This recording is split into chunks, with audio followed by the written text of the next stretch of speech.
An open letter to Governor Scott. Dear Governor Scott, on April 3rd, the Trump administration sent Vermont a letter. Ostensibly, it directed Vermont to certify that it would comply with the Civil Rights Act. In reality, this letter threatened to withhold education funding unless Vermont schools terminated quote-unquote illegal diversity, equity, and inclusion programs. The next day, Secretary of Education Zoie Saunders instructed the state superintendents to individually certify that they would comply. Vermonters were furious, and when school boards and principals and superintendents and teachers and parents joined together across the state to make it clear that this would not happen, Secretary Saunders backpedaled. She told superintendents they wouldn't have to sign anything, but that Vermont would send a single statewide letter to certify Vermont's compliance. I am writing to say that this is either cowardice or complicity. I am urging you and Secretary Saunders not to sign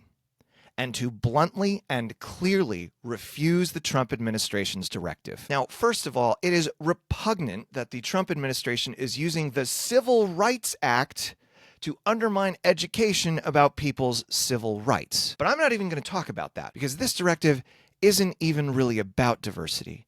It is about silencing dissent. It is the same strategy the administration has used to silence law firms and news organizations and universities. They isolate one group at a time and use threats to exact concessions, and other groups keep their heads down lest they're next.